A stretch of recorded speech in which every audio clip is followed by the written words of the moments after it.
حضور سرور کائنات فخر موجودات زینت بزم کائنات و حسن کائنات جناب حضرت محمد مصطفیٰ صلی اللہ علیہ وسلم کے دربار و دربار میں ہدیہ درود سلام عرض کرنے کے بعد ارباب فکر و دانش اصحاب محبت و مودت حاملین عقیدہ اہل سنت بزرگوں دوستوں نوجوان ساتھیوں، دلی دعا ہے اللہ تعالیٰ ہم سب کو قرآن و سنت پر فہم عطا فرمائے، تفقہ فی الدین عطا فرمائے، اور تاصل قیامت اسی طرح اس لوگوں کے جتنے بھی بشیریں ہیں اللہ تعالیٰ سب کو اسی طرح جوش و خوش و خروش کے ساتھ اور اسی استقامت کے ساتھ جشن میلاد مصطفیٰ منانے کی توفیق عطا فرمائے، اور عالم اسلام کے اندر جہاں کہیں ہمارے مسلمان محفل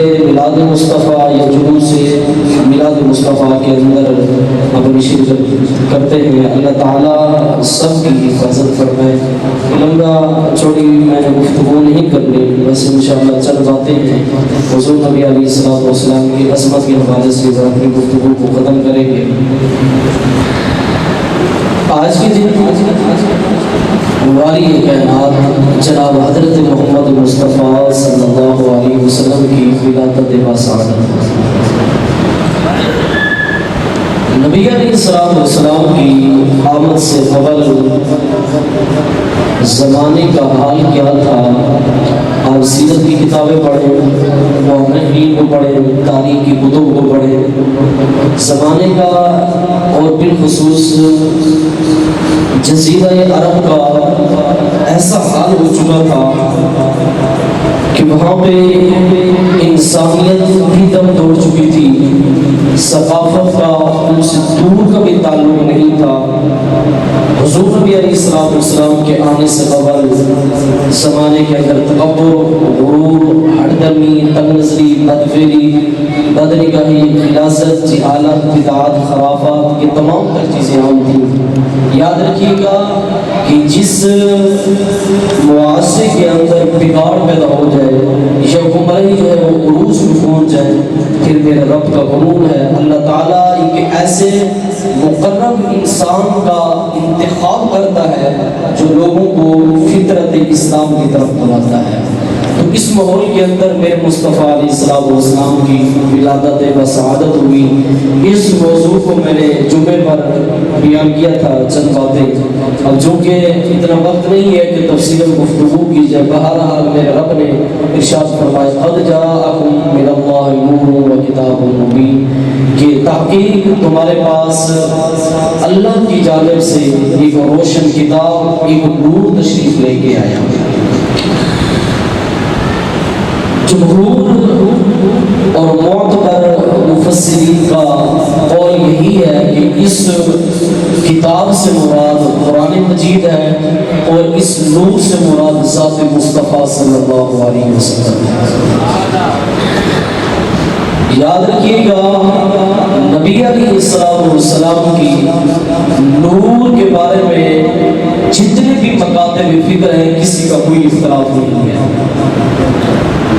سارے فرقے تمام پر مکاتب کے فرقے میرے مصطفیٰ علیہ السلام کو نور مانتے ہیں، مگر آگے نور کی تقسیم کے اندر جا کر اس امت کا اختلاف ہو گیا۔ نور کی ابتدا دو قسمیں ہیں، نور ہدایت جس کو نور معنوی بھی کہتے ہیں اور نور حسی۔ سب سے پہلے آپ ان کی تعریف سماعت کر لیں کہ نور حسی کیا ہوتا ہے اور نور معنوی کیا ہوتا ہے، انشاءاللہ مسئلہ بالکل واضح ہو جائے گا۔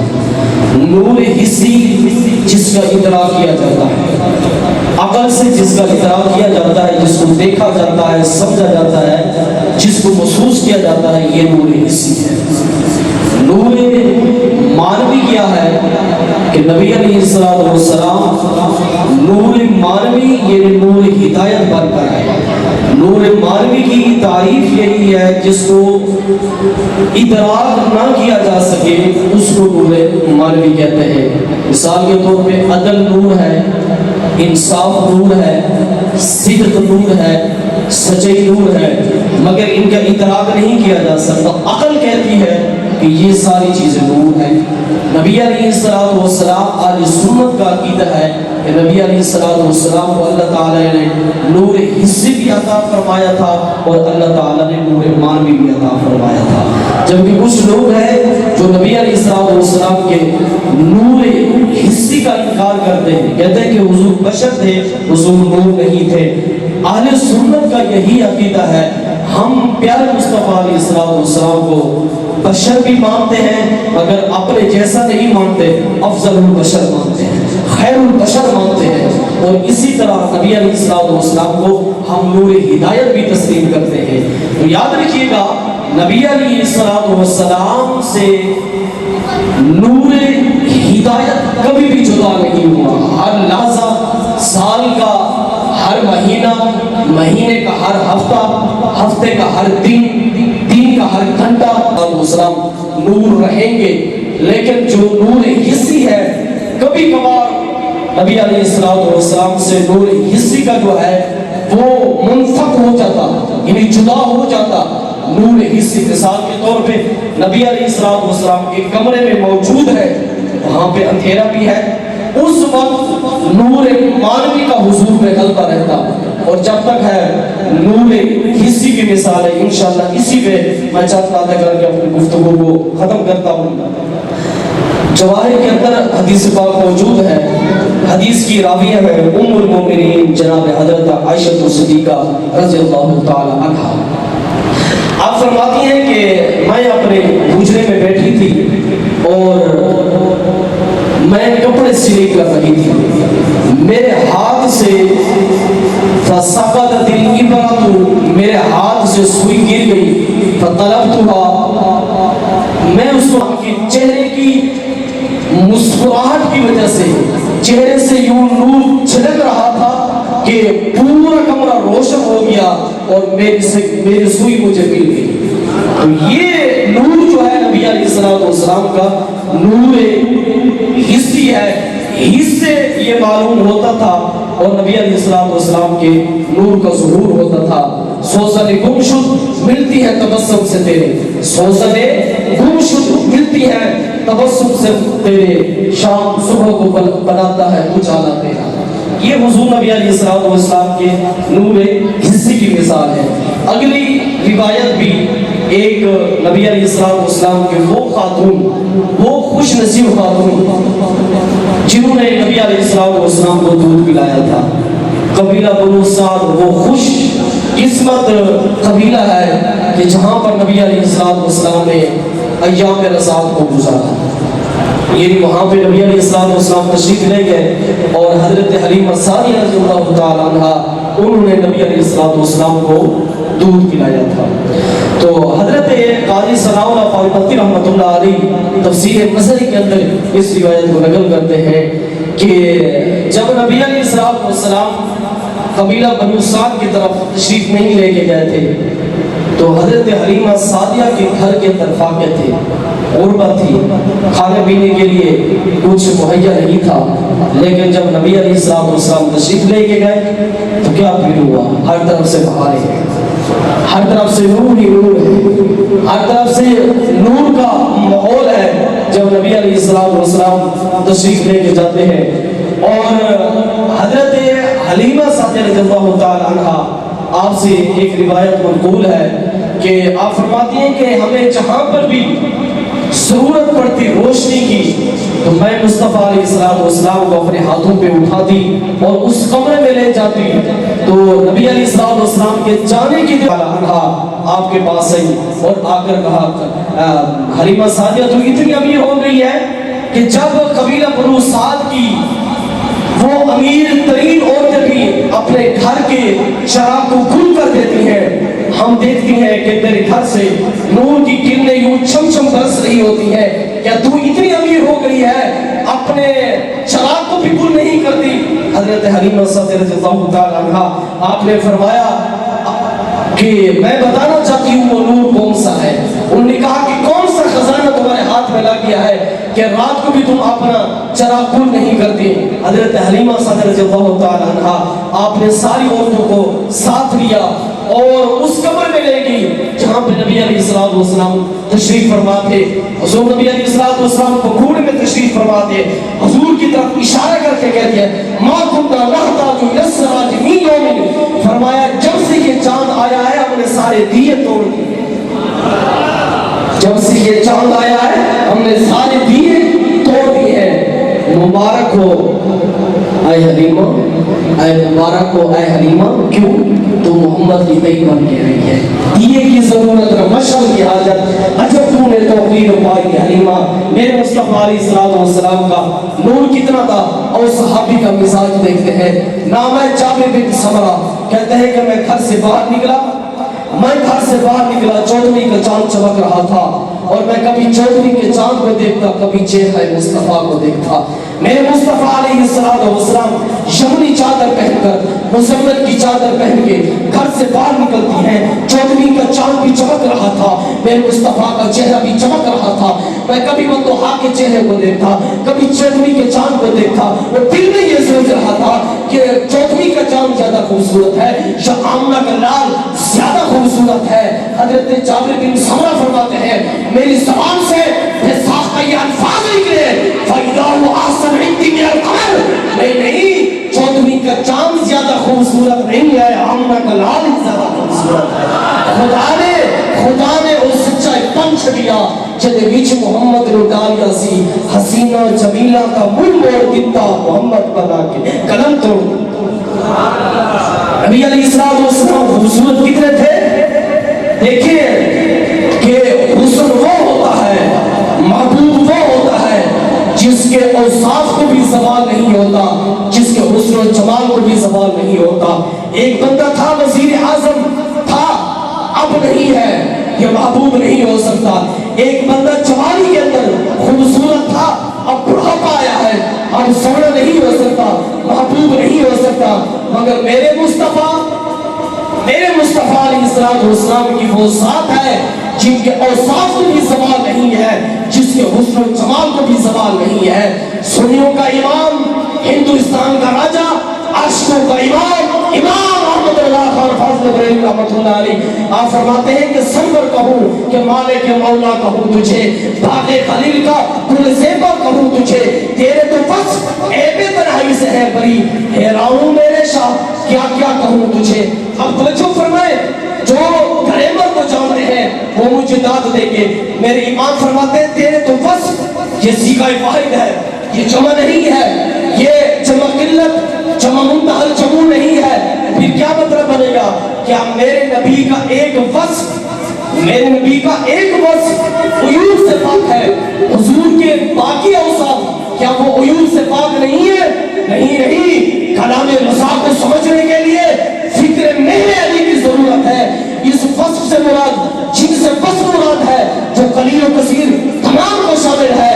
ایک ہی جملہ دے کر آپ کے ذوق کو دیکھنا چاہتا ہوں، اس وجہ سے کہ 14 صدیوں پہلے مدینے کی سرزمین پر بھی میرے مصطفیٰ کا تذکرہ ہو رہا تھا، اور 14 صدیوں کے بعد حافظ آباد کے اس پنڈ کوٹکوارا کے اندر بھی میرے مصطفیٰ کا تذکرہ ہو رہا تھا. نعرہ رسالت، نعرہ رسالت، سرکار کی آمد، دیدار کی آمد، آخر کی آمد، تاجدار کی آمد، حضور کی آمد، دلبر کی آمد، رہبر کی آمد، سرور کی آمد، آمد مصطفیٰ. اعلیٰ حضرت رحمت اللہ علیہ نے اسی موضوع کو بیان فرماتے ہیں حسن یوسف پہ کٹی مصر میں انگشت زنا، سر کٹاتے ہیں تیرے نام پہ مردان عرب. آپ فرماتے ہیں حسن یوسف تھا، ادھر حسن یوسف تھا، ادھر حسن مصطفیٰ ہے. ادھر مصر کی عورتیں تھیں اور ادھر عرب کے جوان ہیں، ادھر انگلیاں کٹ رہی تھی، ادھر سر کٹا رہے ہیں. دیکھیں فرمایا حسن یوسف پہ کٹی، یہ ماضی کا صیغہ ہے. زمانے کے تین قسم ہوتے ہیں، ماضی، مضارع، حال. یہ کٹی یہ ماضی ہے اور کٹاتے ہیں یہ مضارع ہے. یہ کٹی تھی، بڑی چارش کٹی تھی اور یہاں پہ کٹاتے ہیں. صحابہ بھی کٹاتے ہیں، تابعین بھی کٹاتے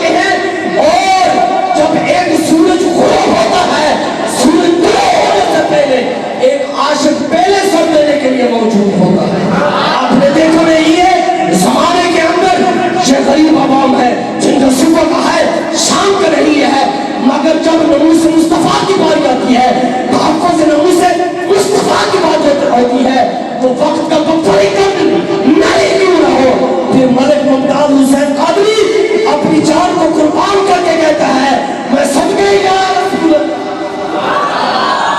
بات کی سمجھ آ رہی ہے؟ یہ زمانہ گزر گیا، لوگ آئے اس دھرتی پہ میرے مصطفیٰ کو مٹانے کے لیے، میرے مصطفیٰ کے مشن کو مٹانے کے لیے، مگر مشن مصطفیٰ کو اور حسن مصطفیٰ کو، ذکر مصطفیٰ کو کوئی نہیں مٹا سکا.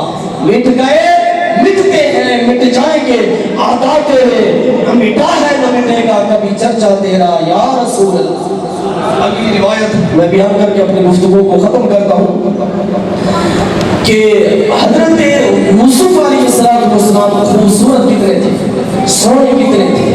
حضرت یوسف علیہ السلام کے بارے میں آتا ہے کہ جب مصر کے اندر قحط سالی پڑی نا تو حضرت یوسف علیہ السلام کے حسن کو مصر کے لوگ دیکھتے تھے، 3 مہینے تک بھوک نہیں لگتی تھی. یہ ہے حسن یوسف. اور حسن مصطفیٰ کی بات کرتے ہیں. حسن مصطفیٰ کو دیکھیں، حدیث کے راوی حضرت عمر بن خطاب ہے. آپ فرماتے ہیں مسجد نبوی کے صحن میں بیٹھے تھے، ہم مسجد نبوی کے صحن میں بیٹھے تھے، حضرت ابوبکر صدیق آتے ہیں، چہرہ مصطفیٰ کو دیکھتے ہیں، گھر چلے جاتے ہیں، کوئی بات نہیں کرتے. جب دوبارہ آئے میں نے سوال کیا ابوبکر آج خیر تو ہے؟ حضور کا چہرہ دیکھا، پیچھے چلا گیا، کوئی بات بھی نہیں کی. حضرت ابوبکر صدیق کہتے ہیں بات یہ ہے گھر کے اندر فاقے ہے، کھانے کے لیے کچھ نہیں ہے. میں نے کہا سوچا ہے، میں نے دل میں سوچا ہے چلو چہرہ مصطفیٰ دیکھتے ہیں بھوک اتر جائے. پھر کیا ہو؟ فرمایا خدا کی قسم جب گھر سے چلا تھا بھوک بھی تڑپا رہی تھی، تھکاوٹ بھی تھی، مگر چہرہ مصطفیٰ دیکھا، مگر چہرہ مصطفیٰ دیکھا، رب کعبہ کی قسم بھوک بھی ختم ہو گئی، پیاس بھی ختم ہو گئی اور دل کے اندر ایمان بھی تازہ ہو گیا. یہ ہے میرے مصطفیٰ کا حسن. ہر بندہ آیا مصطفیٰ کے حسن کی بات کی، حضور کی تعریف کی، مگر آج تک کس نے یہ نہیں کہا میں نے حد کر دی ہے، میں نے حضور کی حق و تعریف کی ہے. بلکہ پنجابی کا ایک شعر کہتا ہے اسی کی ظہوری نالے ساڑا کی بیان ہے، اسی کی ظہوری نالے ساڑا کی بیان ہے. اوڑیاں دے صفتاں دا نت خا قرآن صورتاں ستارے رنگ نبی دے جوان دا اور لب کے لیاما کی تو سوڑا تیرے نال دا. اور حضور تاجدار گوڑا فرماتے ہیں مکھ چندر بدر شاشانی ہے، مکھ چندر بدر شاشانی ہے، متھے چمکے دی لاٹ نورانی ہے، کالی زلف دے اکھ مستانی ہے، مخمور اکھی ہے مدبریاں. سبحان اللہ ما اجملکا ما ارسلکا ما اکملکا، کتے میرے علی کتے تیری سما گستاخ اکھی کتے جاڑی